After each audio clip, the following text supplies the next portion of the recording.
this is going to be cool. I'm here with my greatest mentor, Gary Habermas. Honestly, I don't think I'd be a Christian today if not for Gary.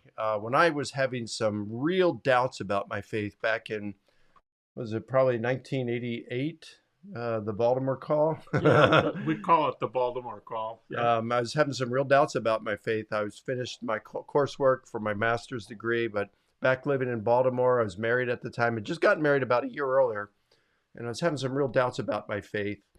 And back then, there wasn't email, Facebook, anything like that. 1988. So I called Gary Habermas, and he really helped me work through my doubts. And like I said, I don't think I'd be a Christian today if not for this man right here. So I love him. And anyway, Gary and his wife Eileen come and spend several days with us around Labor Day every year. Labor Day here in the U.S. is the first weekend in September. And last year would have been our 25th year in a row. But due to COVID, they weren't able to come. And then, so we planned on this year being number 25. But then Eileen got COVID. She was vaccinated with both shots, just like you were, right? But she That's still right. got it, but it was a minor case. Lord was good with that. And so they just delayed a little bit, and here they are. They arrived last Friday, and they're leaving tomorrow.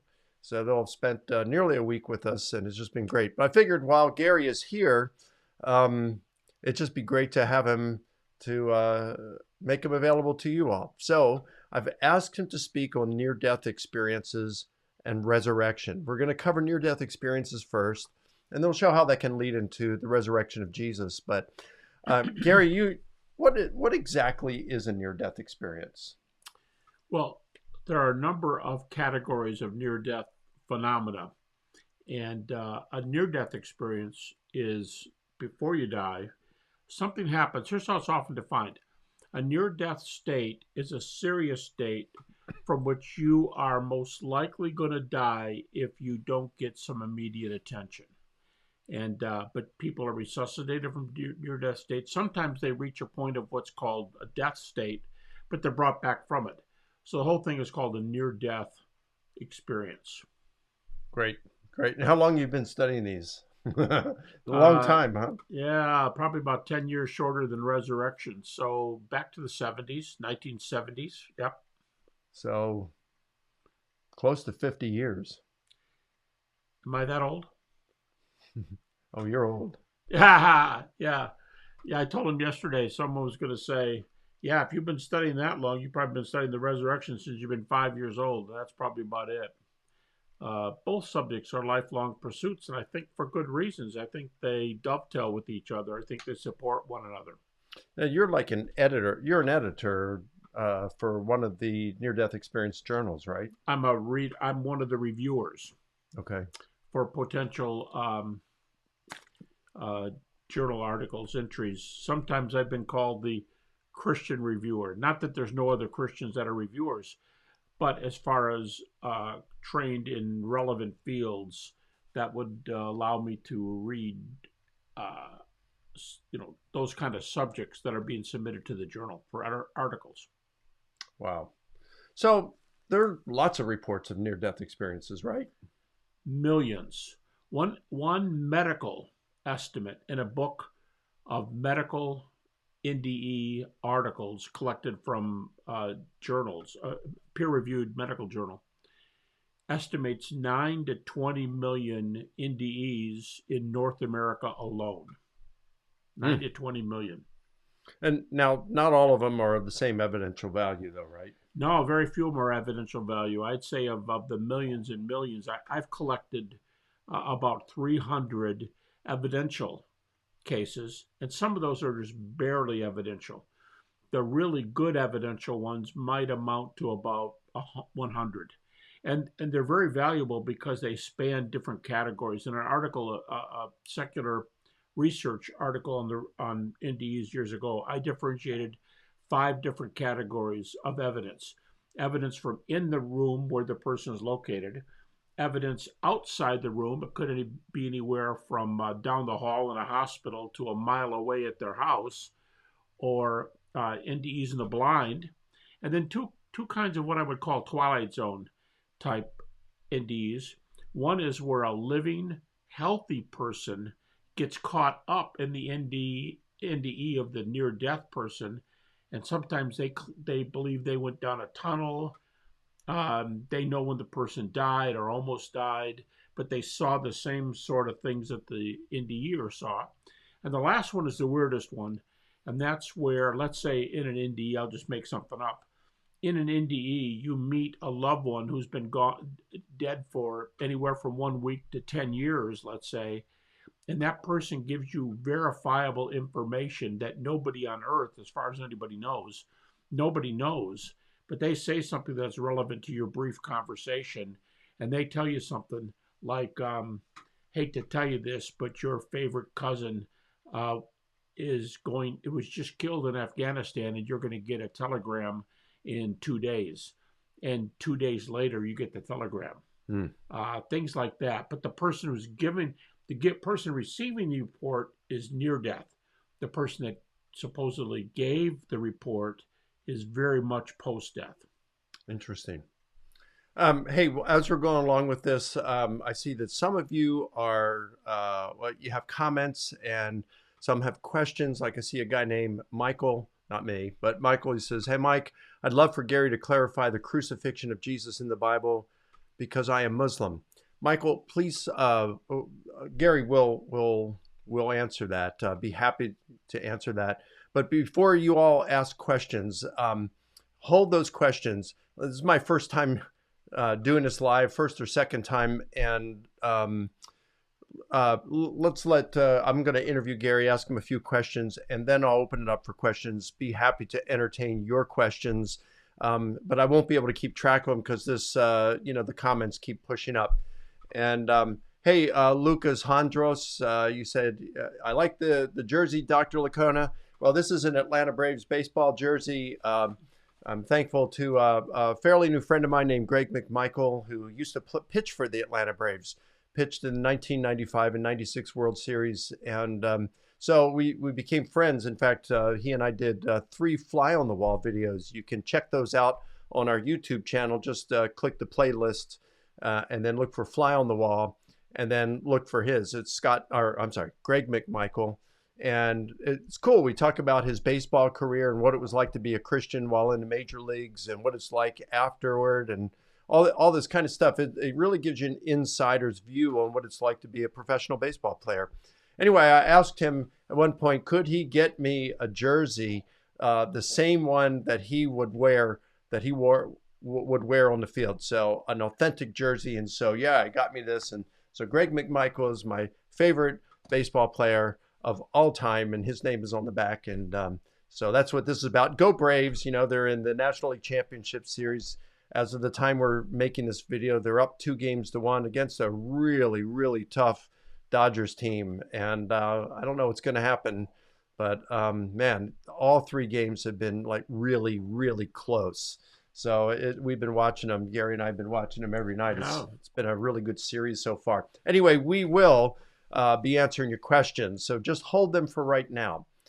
It says buffering. Okay. All right, folks. Must be a weak signal. Let me see what I can do. Gary, I'm going to let you talk for a little bit about near-death experiences, and let me see what I can do to strengthen the signal, okay? Okay. All right. Go for it. Well, folks, the things that have got me interested in near-death experiences are the potential evidences for these events. And in the old days, 20 years ago, people would say, well, these people are near death, right? Yep. So their brains and or hearts are still operating, right? Yep. Then how can there be any evidence for an afterlife when they're not in an afterlife state? And a lot of things can be said about that. But earlier I gave 5 categories of NDE evidence, and inside a room, outside the room, and so on. And the interesting thing about this is that many, dozens now, dozens of NDE experiences are basically flat brain, flat heart, as far as we know, as far as is measurable from the data. If you have a cardiac arrest with ventricular fibrillation, your heart stops. And in experiments, the brain stops about 15 to a maximum of 30 seconds after the, the heart attack. So if a person has a near-death experience and they're reporting data that are verifiable, but they're on a floor or in a hospital room or on the surgeon's table, and they report this from 3 minutes after the known time, according to the machines, it's known when they passed out. And if they're reporting something verifiable 3 minutes after measurable stoppage of heart and after the 15 to 30-second mark of brain stoppage, they're in a highly evident state for a little while there, minutes at a time. And some people say that's a death state, that the near-death state surrounds that short death state from which it becomes a near-death state, and they're brought back by resuscitation or whatever. So some of these are very highly evidential, and there's hundreds of the best. I would say there are probably 100 really heavy evidence. And the point for me, the benefit here, is that NDEs evidence an afterlife. At least I think evidence the beginning of an afterlife at least is highly probable. And in a world where there's an afterlife, the key is that that's another world. The person looks down at their body and they're screaming at the doctors, "Don't beat on my chest. I want to stay here. Don't try to bring me back. I'm happy." But they're already in a different dimension, or if you will, a different world, because nobody down below can hear them. They'll say, "Leave me alone," and no husband or wife tells the doctor to put pound in their chest or something. They're in a different world. And that's the exact world in which the resurrection of Jesus happened. So I would say that in a world where there's an afterlife, it becomes quite probable that the afterlife involves what Christians call the resurrection of Jesus. So that's a value of NDEs, to show there's an afterlife and to show as a lead in or a lead out of resurrection. For those who think there's only one world, that's a scientific naturalistic world. My question is, I'll say, time out. Have you heard of near-death experiences? To talk about another world. And the more you pile the evidence up, the more they're not going to be able to say, quote unquote, those things don't happen. Resurrections don't happen. Miracles don't happen. There is not another world. So the more evidence we have for near-death experiences, evidence a basically spiritual of some sort, spiritual worldview, as opposed to strictly a natural only worldview. So from different angles, that's the best, for me, the best take on near-death experiences and how they facilitate, help evidence, lead to belief in resurrection and another world. Well, thanks, Doc. All right, I just hooked it up to Wi-Fi, so hopefully that helps. Yeah, I see John Diaz. Like the jersey, Dr. Mike. Well, I hope you all caught how I got this jersey. I know it was buffering for a little bit. If you didn't, it's because my friend Greg McMichael, who used to pitch for the Braves back in 95, 96 World Series, he got it for me. It's an authentic one, the exact ones that they would wear on the field. So I'm in the Atlanta metro area. Go Braves. And I see that one of you, let's see, Angel WVM. Oh, sorry, I got to say go Dodgers. Hey, Dodgers have a great ball club, and it's going to be hard for the Braves to beat the Dodgers.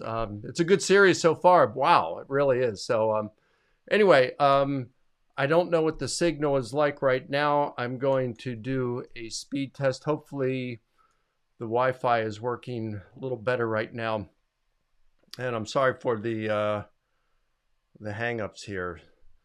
So, Gary, I don't know exactly what you covered, but are you aware of the? Oh yeah, it looks like it's working now. Good. Are you aware of the near-death experience by Don Piper? Not to be confused with John Piper, but Don Piper with that book, 90 Minutes in Heaven. I am read the book. That's an interesting book. It is. It's not an evidential NDE, but No. it's a very interesting one of those good testimony type NDEs. Yeah, he was this pastor. He was coming back from speaking at a conference. It was a rainy day. He was going across this bridge in North Houston, and an 18-wheeler was coming across, and one thing led to another, and it was an accident, and his car got crushed, and he died. He was dead for. He was declared dead. He was dead for 90 minutes, and during that time, he said he spent some time in heaven, and he takes a chapter or two to describe, what he saw and heard and felt. It's pretty cool. And then the rest of it is like his recovery, and it was instructive to me as a Christian, because he was in such excruciating pain from the recovery. And I mean, he had this Russian contraption on his leg because he'd lost, I think it was an inch or two of his femur bone. They never found it. And so it was pulling that bone together and helping it to grow. And I think this was 1989. And so many times he wishes they just cut off his leg and amputated the leg and let him go from there, because it was just excruciating. He wanted to die, and he's thinking, God, why did you bring me back? Why didn't you just allow me to stay in heaven? And he came to realize, I'm not going to give away the whole story, but he came to realize that it wasn't for him that he brought it back, that God brought him back. It was for others. It's like God tapped him on the shoulder and said, I'm going to bring you back, but it's not for your benefit. It's for the benefit of my kingdom, for the benefit of helping others. And that's, I've really reflected on that over the years. It's like, we say God works all things together for our good, to those who are called according to his purpose. And his purpose is that not necessarily our happiness, it's our holiness. And so these things happen to make us more like Jesus. But God is more concerned with our holiness. He's more concerned with his kingdom and what we can do to benefit his kingdom than he is with our own personal happiness and comfort.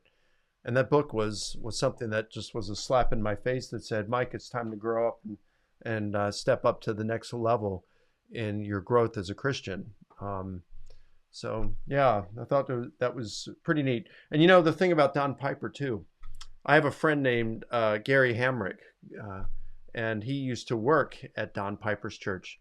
And back in July of 2013, my mom was in hospice, and she could die any day.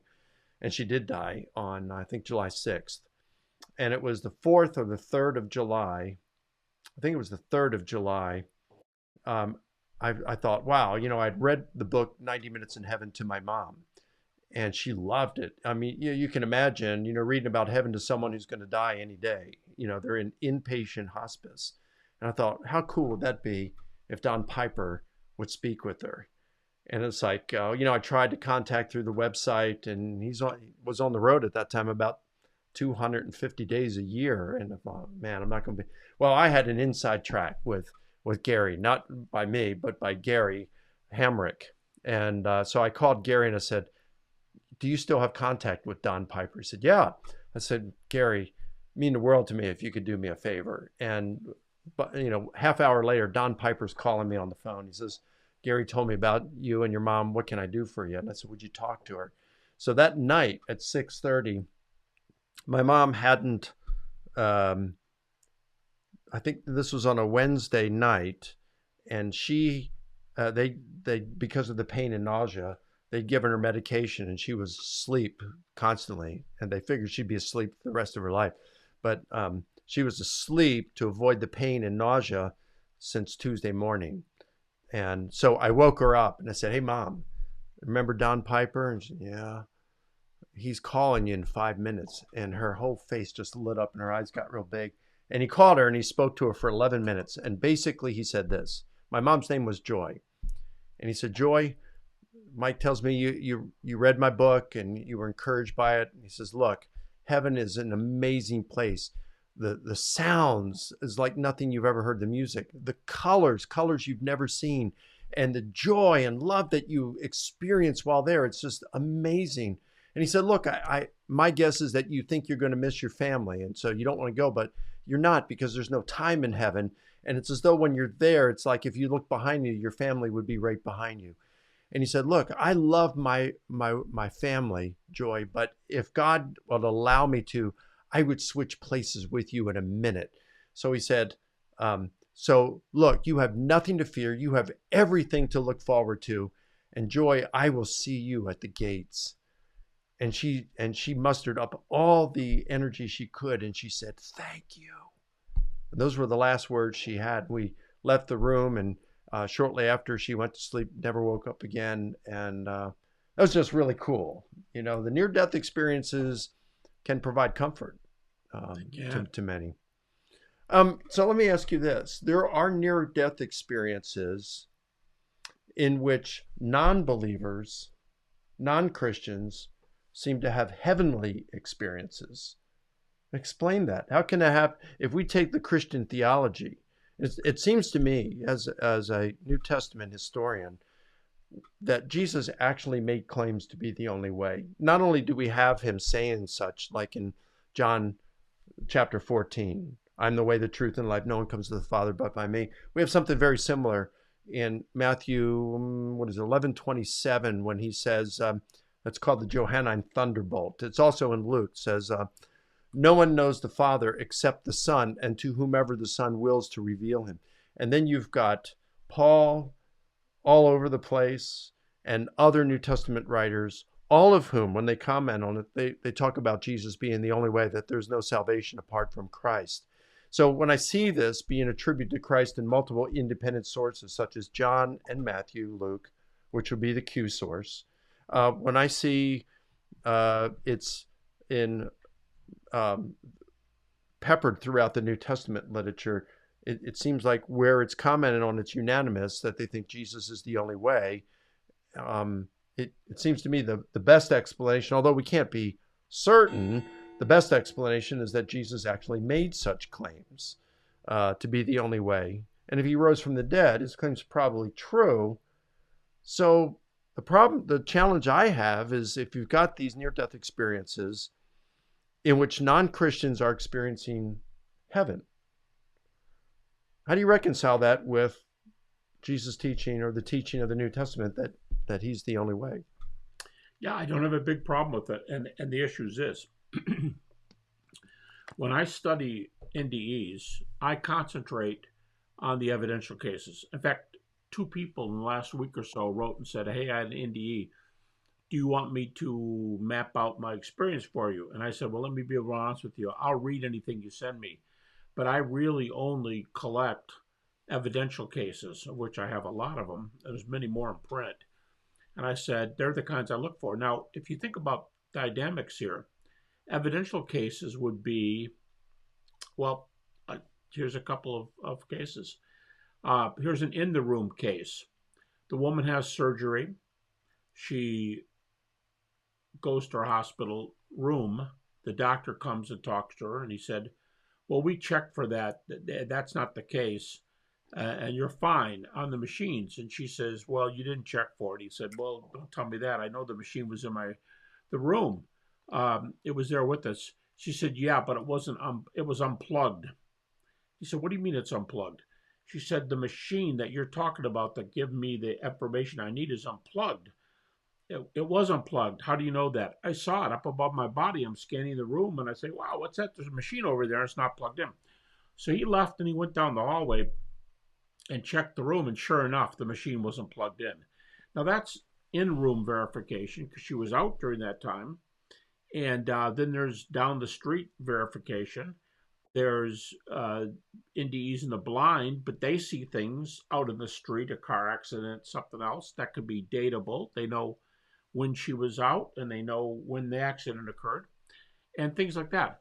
But evidential cases are, for all intent and purposes, evidential cases are this worldly occasions. Like I said, it's a car accident. It's a machine is unplugged. It's these sorts of things.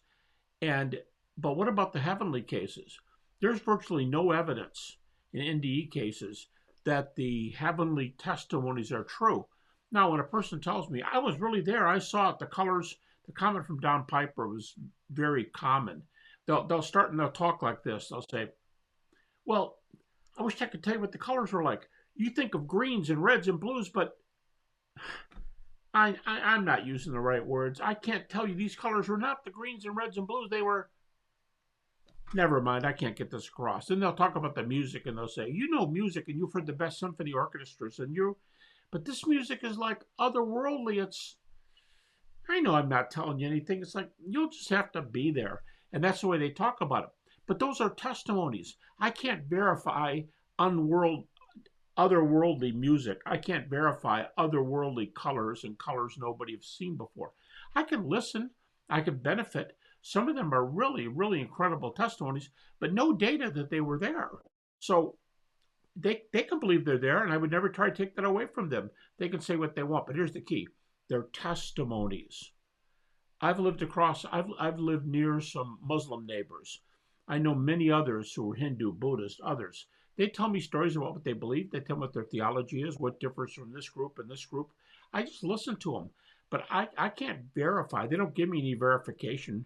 They just tell me what they believe. And the otherworldly type testimonies, Jesus welcomed me to heaven, and wow, he's a great guy because I'm an atheist. Those kind of stories, I just listen. I say, wow, if that happened, Jesus has got a reason for doing about, and maybe he knows more about you than you do.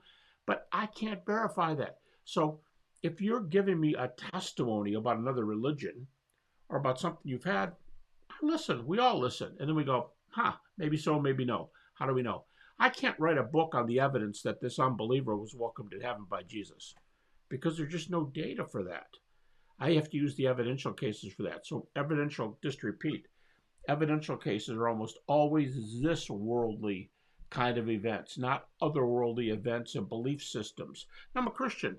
So if someone says, well, I'm a Christian, I've been a Christian for 30 years and Jesus said I'm coming back going to heaven, I'm much more inclined to believe that. But even then, I don't have evidence for it. I'm just listening to their testimony. So I think otherworldly colors and sounds, and that's probably true. But was it an angel? How come this person said it was Jesus Christ, the next person says it was an angel? And I just listen. There's no way to tell these apart. So I don't think that's data for one religion over another.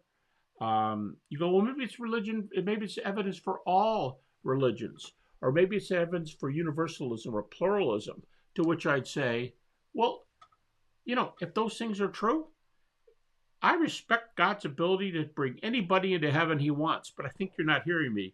That's not evidence for any of these claims, including the Christian ones. Then somebody will say, well, what about the hell ones? Are there hell cases? And I'll say, yeah, about 18 to 20% report hell cases. Well, I'll bet you're a Christian, so you allow the hell cases, don't you? No, they're hell testimonies. I don't know that they were in hell. There's no data. There's no corroborating ones from hell? I can't think of any. I mean, no, I would just say no. And for an unbeliever, let's take an opposite case that you're asking. What about an atheist who says, I went to hell? Wow, I'm scared to death, and now I'm thinking maybe your religion is true. Hey, well, I'd like him to think my religion is true. But maybe he was raised in the South, and he went to some revival meetings when he was a child, and he wakes up and thinks there's a... Well, what about the near-death experience of A.G. Ayers, atheist philosopher? Yeah. So are you saying, it sounds to me like you're saying, if they're not evidence, they're curious, they're of interest. But I can't verify or falsify. You can't verify, so you don't really put much weight on any of them, not even the A.J. Ayer one. Well, okay, now you're asking different questions in the sense that, am I glad A.J. Ayer, the famous atheist, yeah, I think it's pretty cool. What did it cause him to do? Well, as he got later in his life, he started thinking there was probably some kind of afterlife. And there's even testimonies of things he told people that now he's open to an afterlife. I'm glad he's open to an afterlife. And as a Christian, I hope he made some kind of decision or commitment for Christ. But I have no evidence of it. I can listen. I can say I hope. But no, I can't say the hell cases had to be hell cases. You had to be in hell. You can be dead convinced they are, and I'm amused that you're not. I mean, amused makes it sound like I don't believe it. I could think, oh, that's really something, and you became a Christian. Yeah, I became a Christian as a result. I'm glad you became a Christian, but I can't write a paper on how I know you were in hell. Okay, so it sounds to me like you wouldn't place any more evidential value on the near-death experience of atheist A.J. Ayer than you would that of Don Piper or of any Christian or non-Christian With, who have a heavenly without experience. without data, they're about the same. They're They're all testimony curious, that I but have to curious. I listen. If I'm blessed, I'm glad I'm blessed. If it backs up my view, I'm glad it backs up my view. But I don't sit there and say, from now on, I have more evidences for my view because all these people went to heaven and met Jesus. That's not an evidence for my religion. I need the cases where they were taken on flat on their backs and moved into the ambulance, so they couldn't sit up, stand up. They were unconscious. Later, they report the number on the top of the ambulance is way yeah. over their head. They can't see it. That's an evidence case, but that's about a guy out in the street looking at a number, not for Christianity. All right. There's a question from Vanessa Chavez. What do you think about Bill Wise's testimony of hell? Are you familiar with that? I'm not. Okay. So once I asked you, I don't know if I asked you or was it Michael Sabom, the cardiologist who has written a few books on near-death experiences. What do you think is the most interesting, the most evidential, the most evidenced one? And Michael Sabom told me the story of Pamela Reynolds. Would you agree with that? I don't think Pam Reynolds is the best of the evidential cases. Oh, okay. There were some. Mike wrote that a long time ago. I mean, like a real long time ago. But no, I had lunch with him about 2 years ago, and he still was thinking Pamela Reynolds was the best. Okay, that book, if I'm not mistaken, came out in 1998. Okay. There's been 23 years of evidence, and the best book with evidence cases is in a book called "The Self Does Not Die," yeah. And it's got over 100 evidence cases, and it's post Mike's story by quite a bit. I think the ones in that book, they have 36 cases of evidential cases where the person had no measurable, that's the key, measurable, no measurable brain or heart activity. Those are, to me, highly evidential. And some of the evidence during those highly evident states are themselves very evidential. So now Mike in his first book, Recollections of Death, A Medical Perspective, I think 1982, Mike does have a good chapter in there on some evidential cases. But again, they're all this worldly. Some person remembers the dials on the machines that were measuring them while they were in surgery. Well, how did they know that? It was up over their head and over their shoulder. Well, they said they're up above the body, and they're just curiously reading the dials of the woman who saw the machine unplugged. One of them, a really weird one, we know that operating chambers are sometimes close side by side, and this person drifted through the wall and saw a person having their leg amputated in the next room, and they took the amputated leg and put it in a yellow garbage bag-like thing. I don't know if it was for testing or what. But if I were telling the story about a person having an amputated leg, I don't know what the listeners would think, but I'd say, oh, it's going to be a black bag because I picture a garbage bag or something like that. A yellow bag? They'd say they don't believe you because you wouldn't have a leg to stand on. That's great. That's good.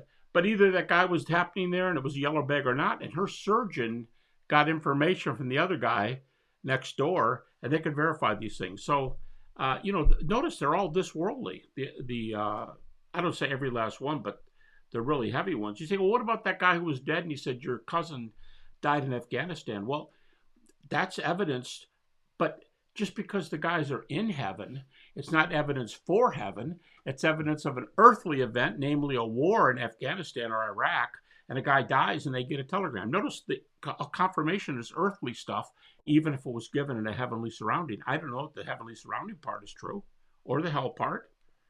Okay. So, Anthony Biondi, I don't know if I pronounced that correctly. Forgive me if I didn't, but thank you for the super chat. Appreciate that.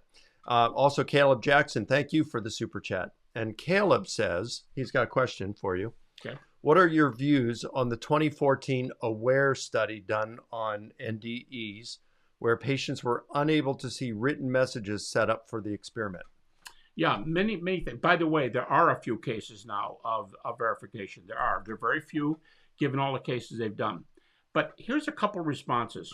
Some of the medical personnel would say, well, if what these guys saw is true, and they're all of a sudden going, wow, I have this ethereal body and it feels really, really cool. And I'm looking down and I'm not happy to see my spouse. They're crying, but I see the doctor and they're beating on my chest and wow, I wonder what I can see here. And the minute you get in a world like that, you start going, oh man, look at this and this and this and this. You're not looking for a number somewhere. So I think the very state you're in, if it's true that there's music you never heard before, most beautiful colors ever, I'm looking there and not looking for your silly number that you want me to report. That's one thing. But number two, in that book and other places, there are a number of numbers. A number of times there are numbers, not in the AWARE study, but there are numbers like I had no two cases of the number on top of the ambulance where the person is strapped down. They tell you what the number on the ambulance is, and it's verified. There's a famous case of a quarter, a 25-cent piece being found up top, I think it was 1982, and they reported the number on the quarter. You go, well, come on, then it's either going to be 19 or 20. Okay, so that's 50-50. How about the last two numbers? It could be anywhere from, let's say, 1975 to 2021. A lot of numbers there. And you said it was 1982, and they checked out 1982. It's a penny that's been found up on top. One of my favorites is a gal who was up above her body, and she looked down on the top of one of the medical machines that was over people's heads. There was a number, and I don't know if it was marked in a non-erase marker or if it's something that's riveted in so they could track this machine around the hospital. Where is it now? We need it. Oh, it's over on floor 7. But she looked down, there was a 12-digit number on top of this machine. And when she came to, she said to the nurses, quick, write this down. She said, I have obsessive compulsive disorder, and I have a tendency to memorize big numbers. And the number on top of that machine right there is whatever it was, 567-432, and they copied it down. Well, the nurses didn't think much of it, I guess. They put it in their purse, and later they had to move that machine, so they sent a guy in to take it somewhere else. And they said, before you go, run up there on top, get yourself a little ladder and see if you can get up there and tell us what that number is. And the guy did that. And they got their numbers out of their purse. It just happened a few days before. And he read the number down, and she was exactly right. Okay, that's not an AWARE number. This could be bigger than the AWARE numbers. This is 12 digits. Now, I had a mathematician, a professor of math. I'm forgetting his testimony, so don't blame this. I'm forgetting his number, but don't blame this on the mathematician. He said to have 12 numbers in a row and to get everyone right. I think he said there's one chance in a billion. Might have been 1 in a million, but he says one chance in a billion that you would hit 12 straight numbers without a miss. And so what if it doesn't show up in the AWARE study? It shows up in other things where there's numbers on top. So I think, number one, you're too excited about what's around you. I could care less about your number. And number two, there are number reports that are verifiable. That 12 number one, I think, is very impressive. Oh, by the way, I know a fellow who did some research, and he found, you know how the way finding a person is today on the internet, he found the nurse who was in the room who had the 12-digit number read to her. And he said, he's working, talking back and forth with her. And he said, what'd you think? She said, well, I wrote the number down. And what did the guy say? He said the same number. How did that affect you? And I'll always remember this. He said, he's got this in writing. The gal said, imagine this. The nurse said, it was the most important thing that ever happened to me in my life. Why? Why was hearing a 12-digit? Because maybe she was a skeptic. Maybe she didn't think there was an afterlife. Maybe she was looking for evidence for her belief, whatever it was. And she thought, wow, there's a heaven. There must be life after death. That's why a 12-digit number is most. So here's a case that didn't just have backup and confirmation and 2 people were present, but a case where it changed somebody's life. It's just you got like everything rolled into one number. So I don't want to say I could care less. I hope they get some things in those AWARE studies, but there are other things that answer all the questions. Cool. Jim Amberg, thank you for the super chat. He says, are you guys working on any projects right now other than Dr. H's massive project? Thanks for all you both do. Thanks, Jim. What do you say? Yeah, I've been working on that resurrection. I think next spring will be my 8th or my 9th year in the spring. And I have a research assistant. He's got a PhD too, but he's great. He's a great help. And we're working our heads off right now on the Ben Shaw. You're going to hear that name in the future, I promise. He knows a lot about the resurrection of Jesus. He knows a ton about it. You don't know him right now. He got his PhD a year ago. About a year ago, was it? Yeah, and he does master's and PhD dissertations on the resurrection. And he's good. He knows his stuff. He He really does. does. And what's neat about him is we're both working on this manuscript. It's killing both of us. We're both working long hours. And you know what's really, really neat? If something happens to me, let's say I have a heart attack today, Ben has agreed to finish the study for me. The thing's already written. It's over 5,000 pages, but there'll be a lot of editing to do. And it'd be Ben who talks to the editors and says, yeah, let's let that go. Let's take this phrase out. I know him. He'd do it this way. So I'm real thankful for him, what he's doing. So, yeah, that's a killer. On NDEs, Hold on. So when is the? Let's talk about that magnum opus for a second. first volume. The first volume. When do you think that's going to come out? I know you don't have a publisher yet. You got some interested. Oh, I got a contract. I got a contract. It's for mine for the taking. But if I don't know, but I hope the first one is out by a year from this December, or maybe a year from January or February. So maybe in 14 months. Wow. That's volume one. But volume one is 1,600 pages, and it's nothing but evidence for the resurrection of Jesus. Only evidence. The second volume is naturalistic theories, all the comebacks you can think of, and it's 1,100 pages long. So we do a lot of comebacks. So wow, it's wearing me out. So the first one, 1,500 pages, you say? 16 manuscript pages. They say it's going to be 1,150 in print. Wow. So if those of you who are familiar with mine is, I think, around 716 pages in print, and yours is going to be about 1,150 just on evidence alone. Wow, that's pretty cool. Now on the NDEs, I've got this major thing I did. It was a debate. It's a series of debates. It's the Blackwell Companion to Substance Dualism, with a lot of the top pro and con. We're dualists. No, there's only one part of you, and when you die, it's all over. Debates. It's almost 500 pages long, and I wrote a long dialogue chapter in there for NDEs. Well, I've been asked to do a second one like it, and it'll be probably 50% longer, and another scientific work on NDEs, and it's probably due to be out in about another year or two. So that's another follow-up, another one of these many NDE cases divided into 5 categories. And by the way, one of the main things we concentrated on that second one is the same question that's already been asked today. Are the heavenly testimonies evidence for any one religion? And my argument is no, not at all.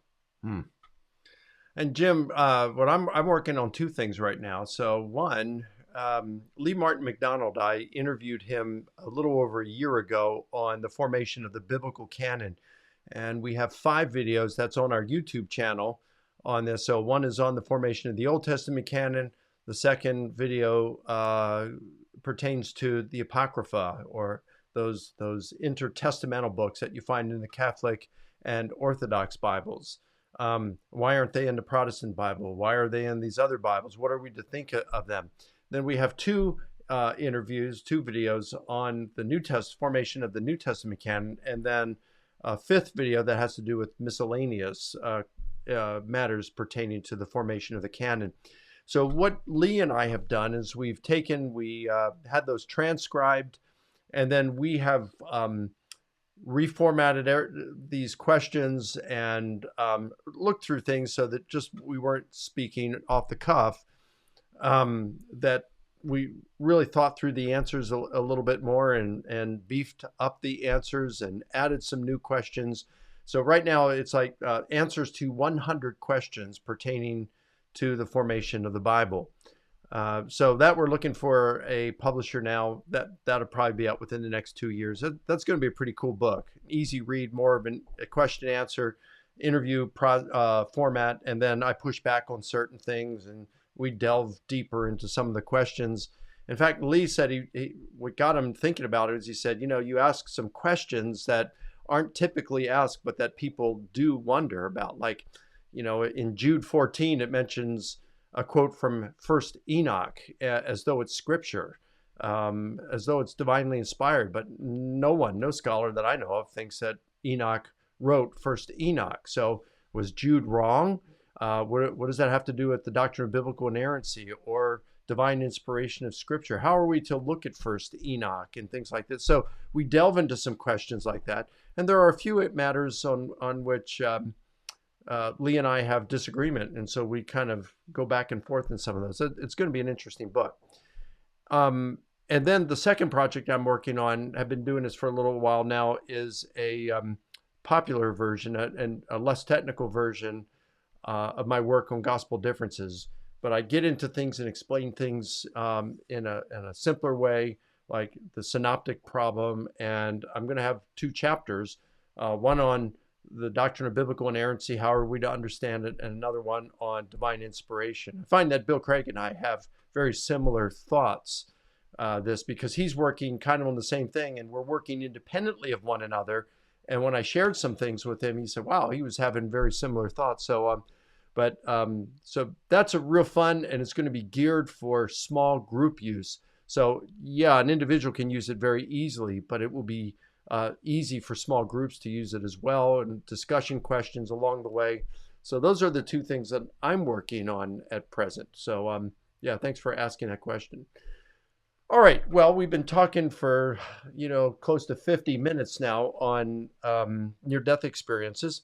Let's transition to resurrection. We were talking about your magnum opus that you're working on. It seems to me that near-death experiences are pretty cool because they do give a minimalistic, even scientific evidence, you might say, for an afterlife, at least a minimalistic afterlife. Right. And it's like, whoa, if you've got that resurrection, I mean, that creates background knowledge in which it's like hand in glove. Yeah, resurrection. Afterlife, here comes the resurrection. Yeah. So so let's talk about resurrection some. You all can start sending some questions now. If you have some more on NDEs, that's cool. But the first one there from was his name Mike? The very first question? Oh, yeah. So, yeah, Mike, the Muslim. What was his question, though? Oh, about the crucifixion of Jesus. You want to deal with that? Why believe that Jesus was crucified rather than the Muslim view that God spared him from death? Because the historical evidence for resurrection, well, that too, but the historical evidence for the crucifixion is so strong. Now, we never argue, in spite of what people say about arguments, we never argue that something's true because the critics say so. But here's an interesting insight. If the crucifixion of Jesus is allowed by all the scholars, say, related fields, New Testament, theology, philosophy, history, classics, people who deal with those strata of evidence, it's allowed by people there's many writings in those fields by atheists, agnostics, skeptics, just people with natural bents toward, they just believe everything. And then Christians, moderates, they all say it's the crucifixion happened. Now, John Dominic Ross and the late Marcus Borg, 2 skeptics, both said the fact that Jesus died by crucifixion is the firmest fact in the ancient world, or the firmest fact in the life of Jesus. Now, that doesn't make it true. I want to be clear. All the scholars, every last one of them, could be wrong. But when scholars who are not Christians, not theists, agnostics, and others, when they all agree the evidence is good, that makes me want to look at the evidence. That's what it does. It points me back to the evidence, which is the all-important thing here. And we have both medical and textual evidence that Jesus died by crucifixion. You can do whatever you want to that evidence. You can take it with a grain of salt. You can say, I don't like this author, I'll throw him out. You will always have enough to answer the question. Now, the medical questions, for example, isn't it interesting that we have accounts in the ancient world from ancient writers pertaining to hundreds and really thousands of crucifixions? They're described. Now, interestingly, they're not described to a T, because as one author, the great New Testament scholar Martin Hingel says, crucifixion was so wicked and so nasty, and maybe the worst kind of death a person could undergo. People didn't sit there and talk a lot of details because in that day and age, they were much less open to gory things. It was disturbing. It's very disturbing. but still they tell you a lot of cases, and you read a lot. Josephus is alive in Jerusalem. He was born just a few years after Jesus died, and he's alive in Jerusalem while thousands of Jews are crucified just outside Jerusalem's walls. And of all the cases we have, not one person gets down off the cross alive from a completed crucifixion. Now, Josephus tells us in his autobiography, of 3 friends he finds on the cross, and he got permission from the Roman emperor, please take so-and-so down. They took these 3 fellows down. And what shows you how strong death by crucifixion is they gave them Roman medical help, and they tried to nurse all 3 men back to health. 2 of them died, and 1 lived, even though they were off the cross and no longer being crucified. You go, well, isn't that an example of somebody who missed it? No, they were taken down while they were alive. It was not. My comment was, we don't have a case of completed crucifixion where the person lived. They knew how to kill people. And I think there's a couple of really, that's just a historical aside. Yeah, and Herodotus mentions one as well. I didn't know this until I read Dale Allison's book, and he gives an example from Herodotus who says a guy was intentionally removed from the cross and survived the crucifixion. But even so, as what was it, Strauss, who mentioned over a century ago that even if Jesus had been removed intentionally from the cross while alive, what would he have looked like a few days later? I mean, you got to imagine he's in the tomb, and they do something to kind of to keep him alive, to help him. What does he look like a few days later?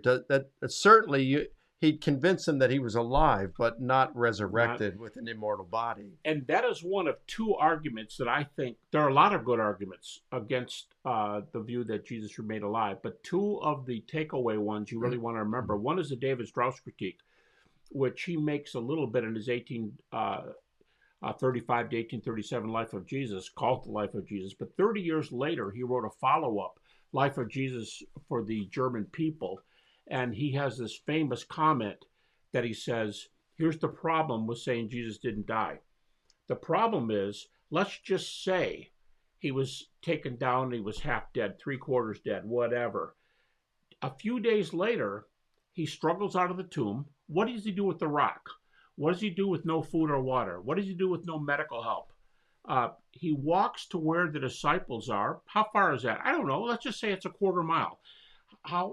When he gets to the disciples with bloody feet, he's worked them open. He's got that side wound woke over. He's pale. He's bloody, ghastly looking. He's hunched over, can hardly do anything. And here's the joke, Strauss says.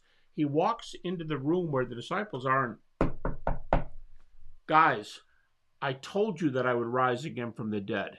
And they would look at him and say, alive? Yes. Praise the Lord. He spared him, and we can nurse him with medicine. Praise God. As we often say, a doctor could be used in healing. But risen? He isn't. He's not risen. And I don't want a risen body like his. And as I've been saying for years and years and years, you got Peter going, go get this, get the doctor, bring in a pan of water, get this. And Andrew's over in the corner going, oh, praise the Lord, someday I'm going to have a body just like this one. The problem is that the view doesn't work. So if Jesus looked like, a phrase we used in the 60s, if Jesus looked like death warmed over, he's not going to make people radiant and proclaim. Well, maybe they thought about it for a while, right, but then they don't go out and they're willing to give the rest of their life. So Strauss's critique, I can tell you, till this day, when critics, unbelievers, and others talk about the crucifixion, Strauss's critique is the number 1 reason why people think Jesus died on the cross. The second one is that we're told that the centurion, to make sure he was dead, had Jesus pierced in the chest, and blood and water came up. A lot of work has been done on this, medical work on cadavers, on living people. They don't stab living people, but they use living people in their research. And there is a Roman source by Quintilian, and he says the centurion gives up the bodies to the families to be buried once they're taken down from the cross and pierced to make sure. And the Latin word for pierced there is in the most scholarly study on crucifixion by a guy named Cook. Uh, It's like percussus or it's something the like word that. percussus, and the word is almost always used in the literature of a death scene, a battle scene, and percussus is performed. Cook argues, percussus is performed with a spear, a sword, or an axe. And if you hit a guy in the chest with a spear, a sword, or an axe, and that person is already 3/4 dead on this theory, that's going to be a Roman source that says they just didn't let people get away from their watch. They're not, in Acts 13, Oh, there's, hold on. So what you're saying right here with Strauss's critique and what you're saying there with percussus and so forth, that answers a skeptic who says, "How do we know Jesus died?" But it really doesn't answer the Muslim view. And I probably got us off track by bringing up Strauss's critique. It doesn't answer the Muslim view because, in fairness to the Muslim, they would say the Quran, and I think it's Surah 4, verses 157, 58, something like that, says that God made it appeared that Jesus died, but he didn't die. He only made it appear that way. So God took him up to heaven at that point.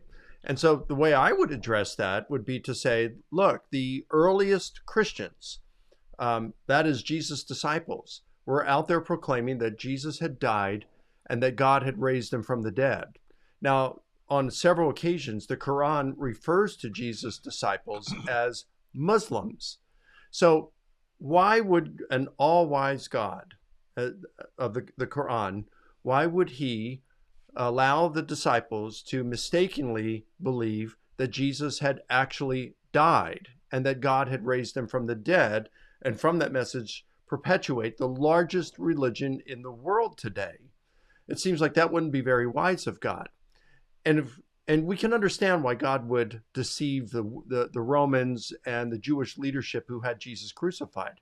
But as my friend David Wood says, if we can understand why God would deceive them and allow them to be deceived, but why would he deceive the disciples of Jesus, whom the Quran refers to as Muslims? And if he is willing to deceive those Muslims, then how do you know he's not deceiving you? I think that is an interesting question that needs to be addressed.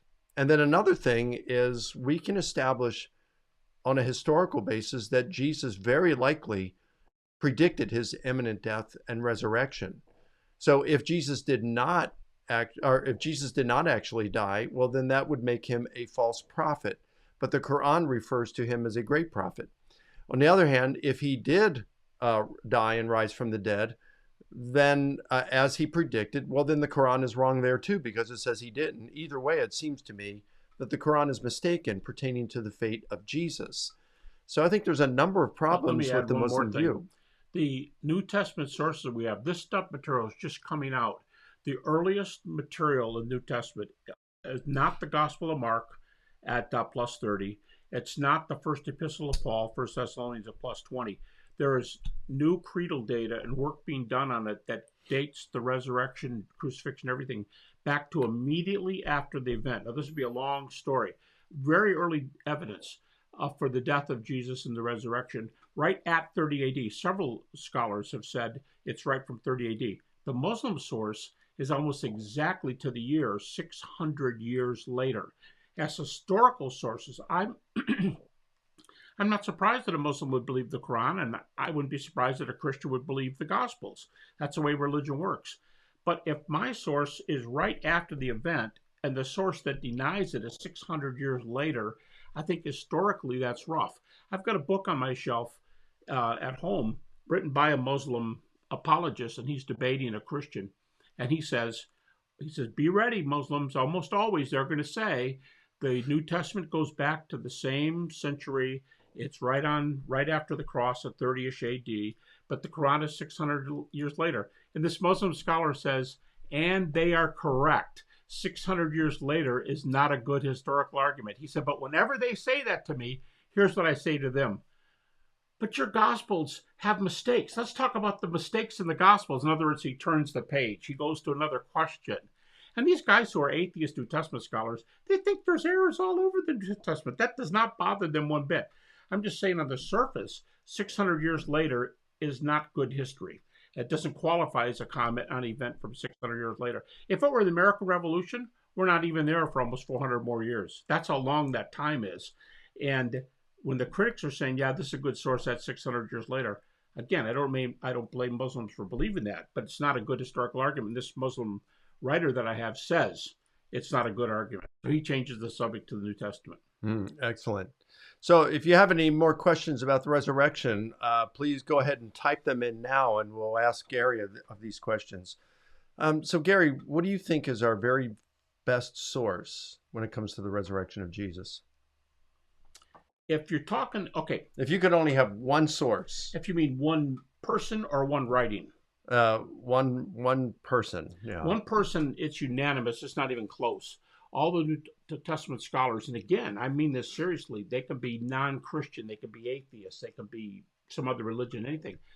By far, the number one witness they will tell you is Paul. The Jesus Seminar says that. Michael Martin, an adamant atheist, they'll say the best source is Paul because Paul has given us eyewitness testimony. And his earliest epistle, by the way, at 50 AD is only 20 years later.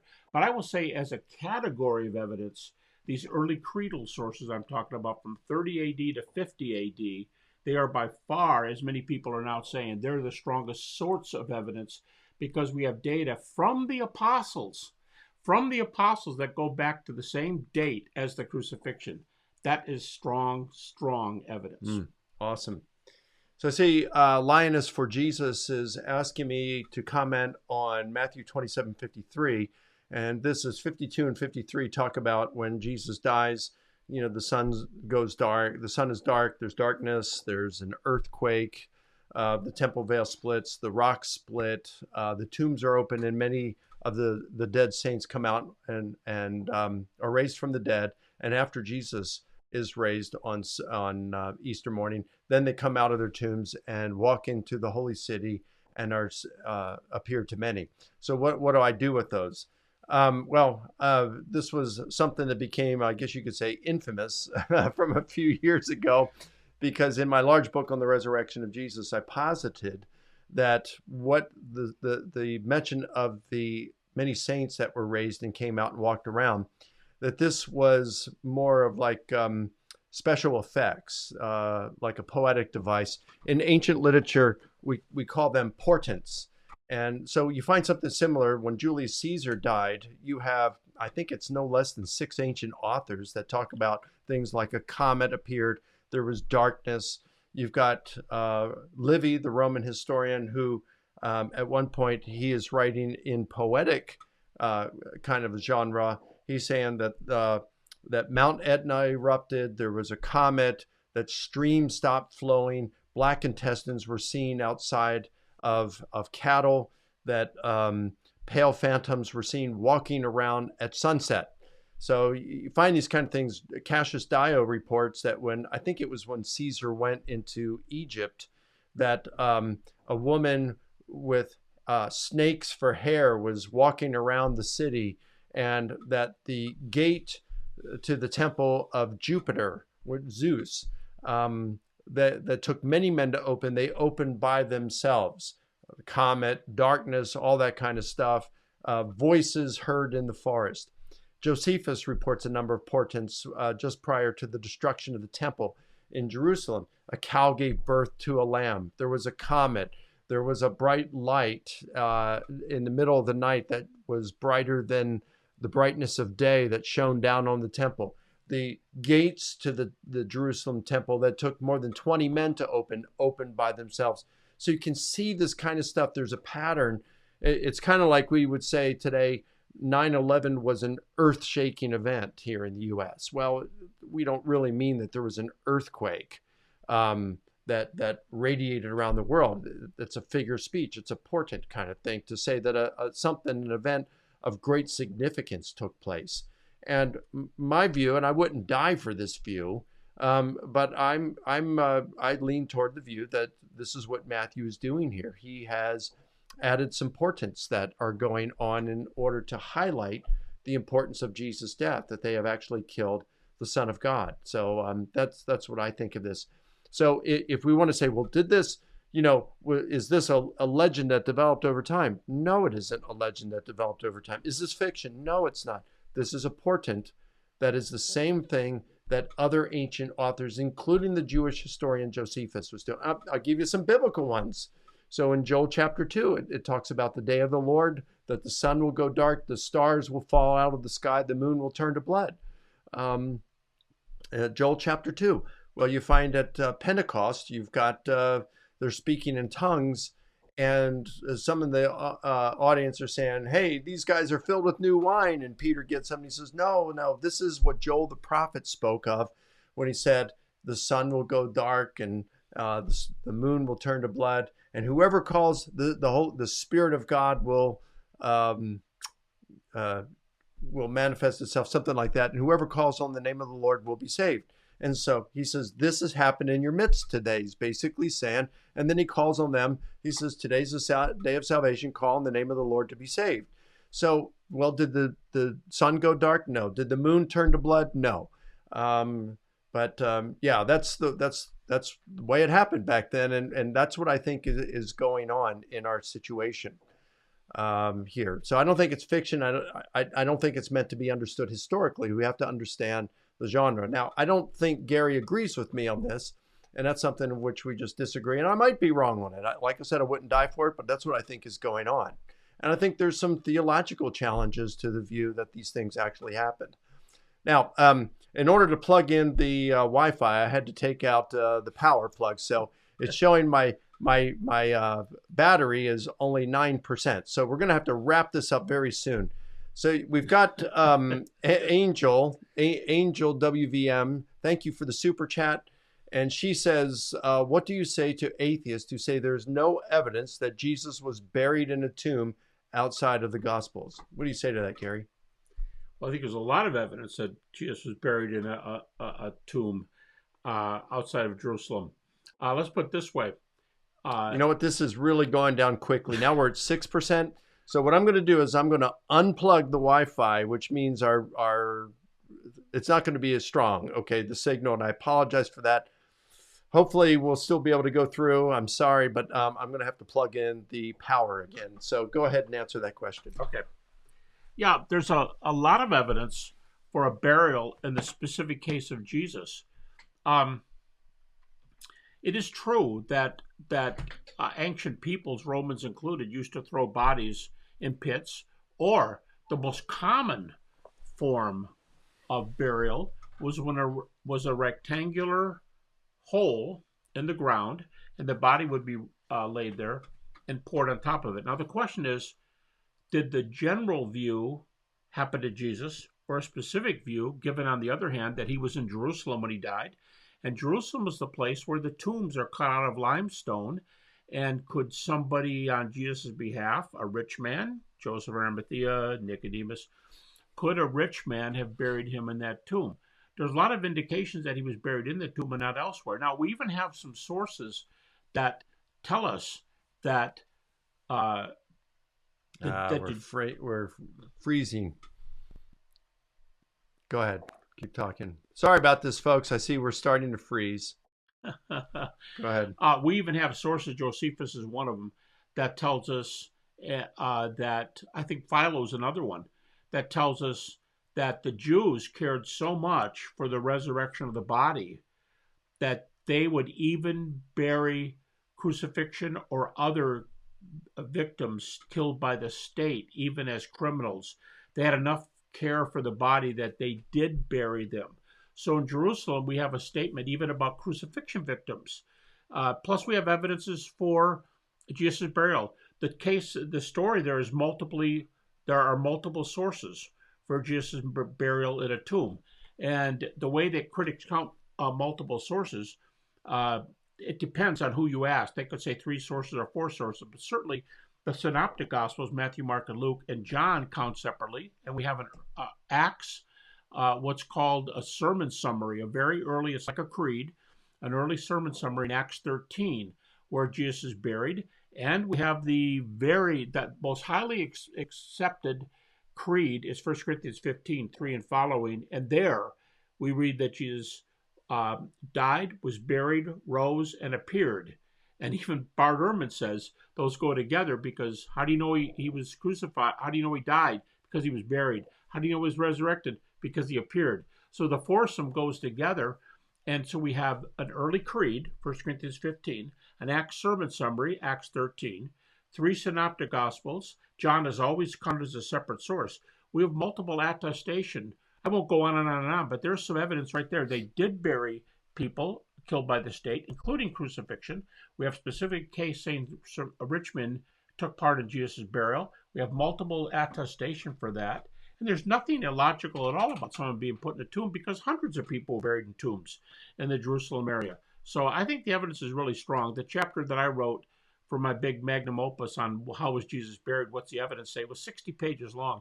That's a lot of pages to describe the historical data for this event. Okay. All right, just a few more questions here, and I'm going to try to give as short answers as possible, since we're finding lags in the recording here. You know what? Maybe I can do something. All right, so the audio is going to change here for a moment, then I'll change it back. All right, so hang with me for a moment.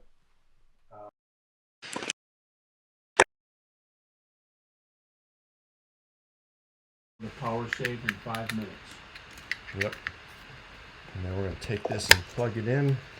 Now we should be good. Pretty good at that. Ah, okay. I think we still look at the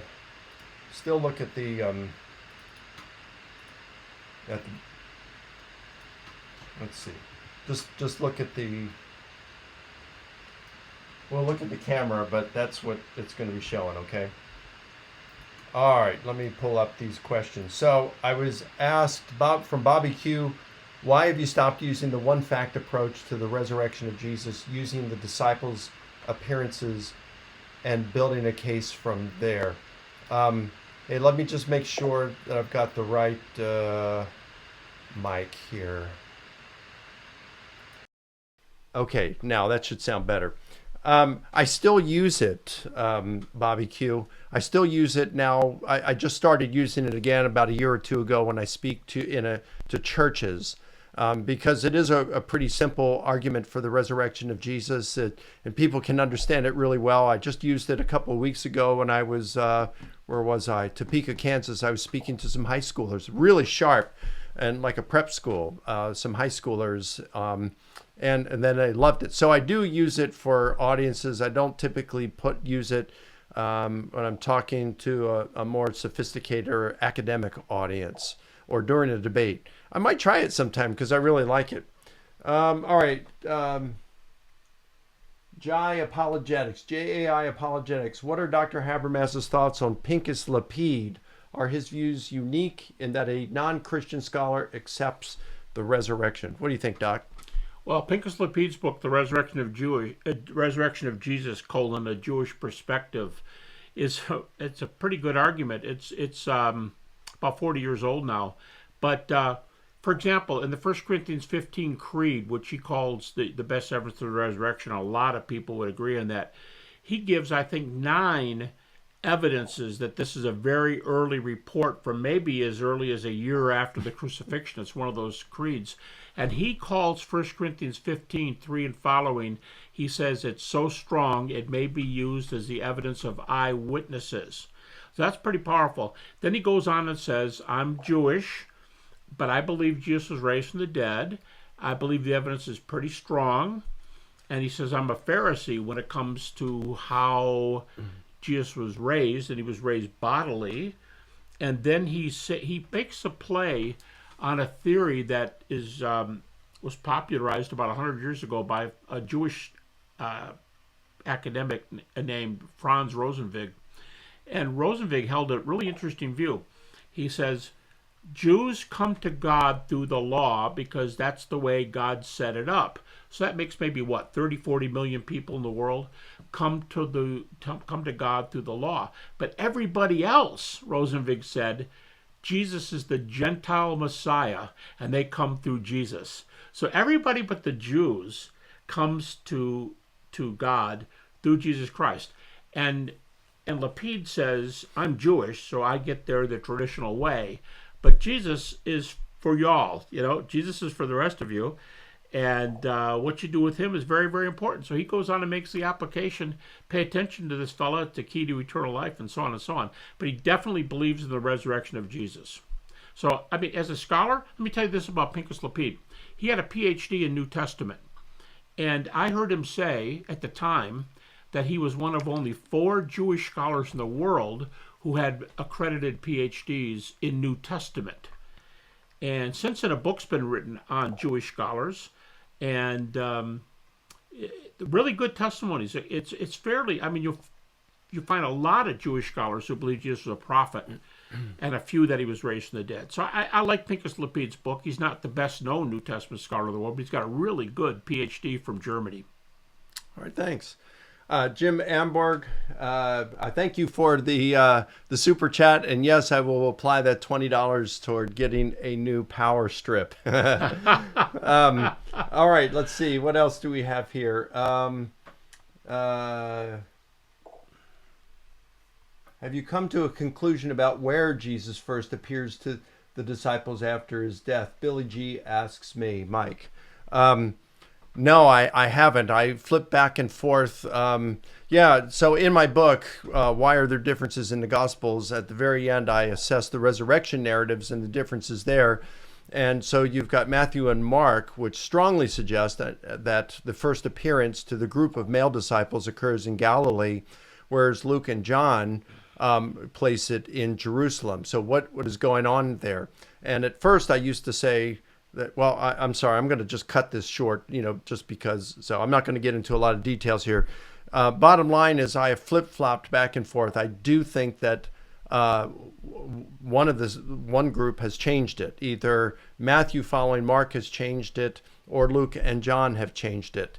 And sometimes I think Luke and John have changed it, and that the first appearance to the disciples was in Galilee, and other times I think it was in Jerusalem. I'm agnostic with that right now. I really don't know who changed it and why they changed it. I can't even give you an educated guess, to be honest with you. However, I do think that one of them changed it for a specific reason, though I just can't name that reason. And I'm not saying that as a punt, because I don't want to say there's an error there. I don't think there's an error there. I think that it's intentional that one changed it, and there's a reason behind it. I am fine with saying I think there are probably a half dozen candidates in the Gospels that are reasonable candidates for being errors. But I don't think this is one of them. Can I make a one sentence? Yeah, go for it. I will say this. According to the Gospels, if you don't say male disciples, if you say to any disciple, the first appearance was in Jerusalem, because in Matthew, who depicts the Galilee appearance, he appears to the women first as they leave the tomb, and in John, he appears to Mary Magdalene first, and there's a hint of that in what's called Pseudo-Mark, the last 12 verses of the Gospel of Mark that most people think aren't in the original. So the first appearance was to the female disciples, if you count that for disciples, was in Jerusalem. And I think probably that's Matthew, Mark, right? It's in John. Matthew and John and long Mark. It's also in Luke when he appears to them that evening after the Emmaus disciples. To the male disciples, yeah, that's your theory of why did he do. But the women are in Jerusalem. Yeah. As far as a reason why 2 of them would say Jerusalem and 2 would be Galilee, I would say each person preserved the story in their geographical region that made the most sense to them. They can tell what's important to them, and Matthew can, I mean? I think that's a good reason for the reason, why they do it. But I would just say women are disciples. They're never called disciples in the Gospels, by the way. But women were disciples there, and Jesus sees them first. So those that'll be last will be first. So Angel WVM says, haha, I am a male, but it's all right. Here's another super chat just because I love you guys and Jesus loves you too. Thank you so much, Angel. Sorry for calling you a she there. All right, let's see. What do we have? Anything else? Any final things? All right. boy, I don't want to pronounce his name because I know I would. It starts with an H and has a Q in it as well. Thank you for the super chat. And this person says, what is the best attested miracle claim outside of Christianity? How does it compare to the resurrection?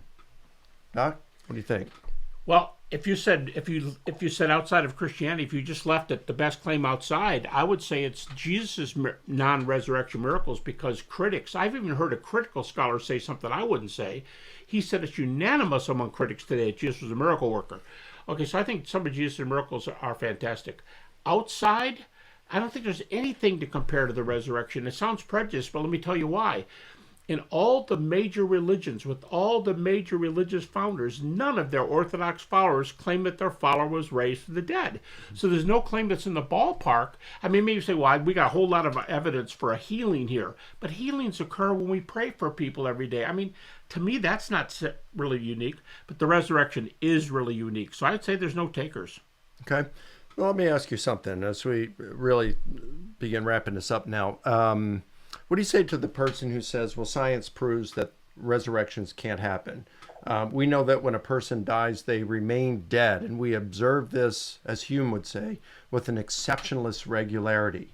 So why believe some ancient text that would say something that is contrary to what we know from science? First of all, we have an incredible bit of evidence from over 30 sources in the ancient time, within 100 years, which is Bart Ehrman's, the atheist New Testament scholars, demarcation. We have a lot of evidence.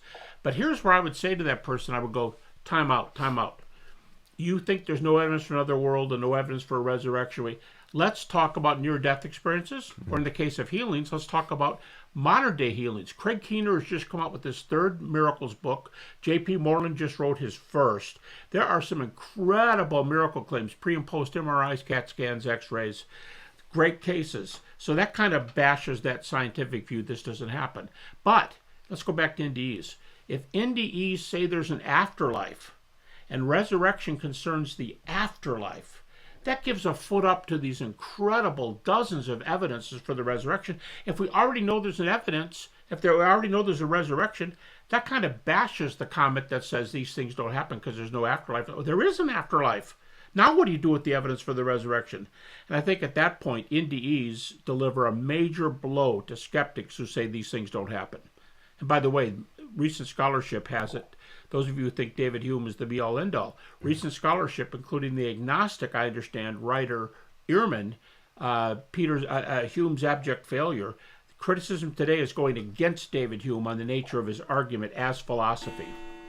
You know, I think about what I would just add to that is I think when Hume states that kind of balancing argument, it's falsely presented. So what we know from science, what science reveals, is that when people die, they remain dead when left to themselves. So if you're leaving all of this up to natural causes, a person is going to die. They're going to stay dead. They're not coming back to life. And this is what we observe with an exceptionless regularity. But if God exists and wanted to raise Jesus, well, then the probability of Jesus being raised is 100%. And if God exists and wanted to raise Jesus, that changes everything. God is a game changer. Why is that? Because maybe someone will say, well, Mike, you're special pleading. No, I'm not. And here's why.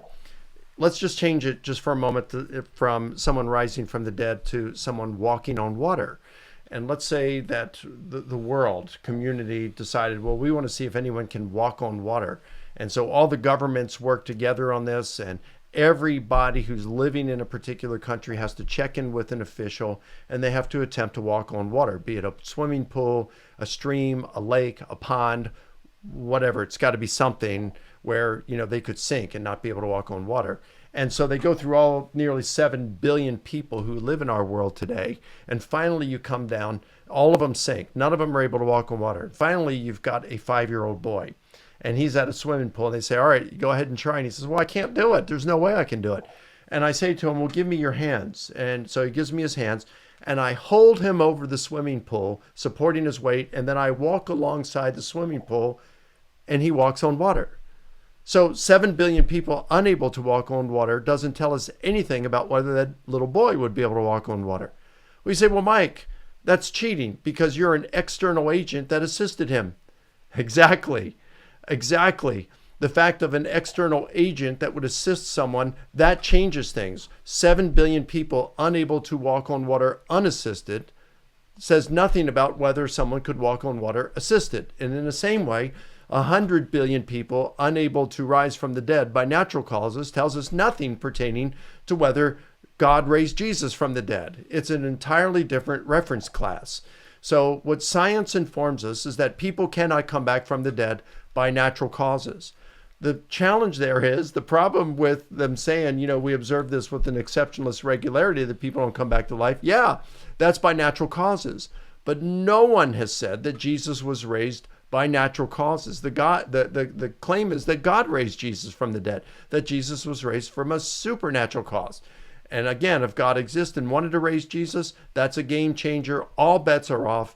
And it has nothing to do with what we observe with people dying and not returning to life by natural causes. What do you think, Doc? I like it. I like it because one of the biggest objections to Hume is if you look at the laws of nature and what's allowed and not allowed, gravity and so on, it doesn't answer the question about what if somebody acts in nature from outside nature by a stronger power. It totally abrogates the Humean argument. You go, well, you got to know there is one like that. Well, I've already said there is an afterlife, and there's data, and there's a lot of data for God's existence. I just think the old I don't believe these things can't happen, doesn't stand up to empirical data. Cool. Well, hey, everyone, thank you so much for joining us. We're going to conclude here. Let's see, is there anything? Okay. All right, one last, what's it? Adam G says, well, no, he's asking someone else that question. So we're going to wrap it up right here. Thank you so much for taking an hour and a half out of your time and joining us. Sorry for the technical difficulties, a couple of them that we had throughout. But thanks a lot for joining us. God bless you all. We'll have this posted where other people can view it very soon. So thank you. And we'll do this again another time. So thank you all.